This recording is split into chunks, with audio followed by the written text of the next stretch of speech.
mysteries of mimicking people. When people are copying you, losing your own kind of path and destiny from having an urge to copy theirs instead, as well as the very real spiritual consequences. Astrologically, it really involves the North Node and the South Node, which in Vedic astrology are called Rahu and Ketu. Rahu really relating to the more so shallow, rational, copied knowledge, and then the true gnosis, the true experiential knowledge, copying a person's flow of personal essence, a person's unique channeled creativity when someone copies that from someone else. So initially, copying might sound like a little bit of a petty topic. It's something that people tend to mature out of doing as they find themselves in their path, but it actually still happens a lot more than you might be aware of. It's actually very spiritually important, which is proven throughout the way that it's explored in many mythologies throughout cultures. So it's not just petty copying, but also the copying of someone's entire path or methods for liberation whenever each person is unique in how they achieve that. Pseudo-intellectuals or pseudo-gnostics, giving people the power to cultivate the illusion of knowledge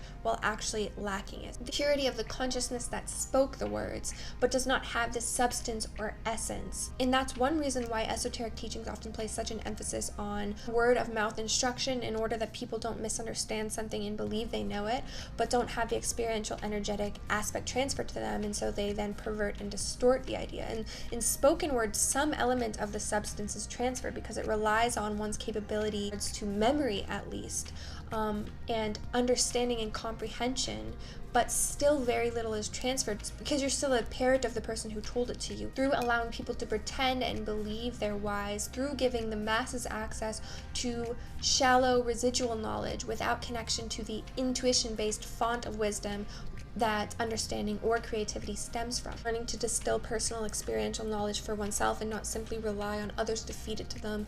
Consider, for example, if a girl reads all the books there are about astral projection and she sets herself up as a teacher of it based on all of the stuff she's compiled from books, but she has no experience of it or very little experience of it, but she kind of pretends the experience of these writers is her own experience and develops a huge following and makes a living off of it. However, because none of what she states is based on her own experience, she misleads all who she advises and is nothing more than a blind person leading other blind people, because she doesn't discover and experience the subject first, but is simply a monkey or a parrot copying the people who wrote their experience, which makes her expression a degraded and faulty expression of the truth that those people had access to, and also robs those who truly accessed it, because the girl takes on the false covering that she is like them in order to reap the benefits without having the substance.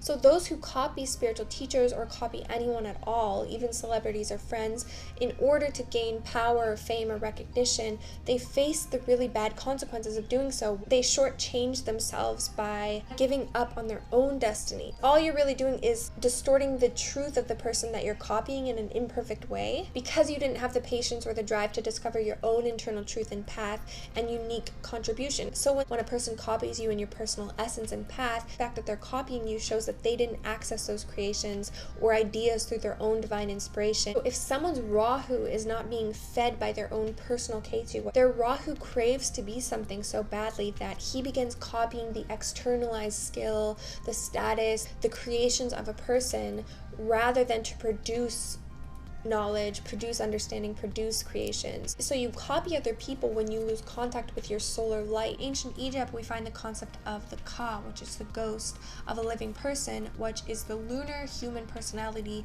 that doesn't give off light on its own and which threatens to destroy a person's connection to their soul if they don't actually individuate from it and if they desire to copy others. These traits are viewed as inauspicious and dangerous in many cultures. The Ka is essentially the ape of thought because it's the ghostly terrestrial part of an individual which has no light of its own and seeks to steal or ape the light given off by solar things. So how do we obtain knowledge for ourselves directly and not just rely on others for it? The only way is really through rigorous self-analysis and self-reflection.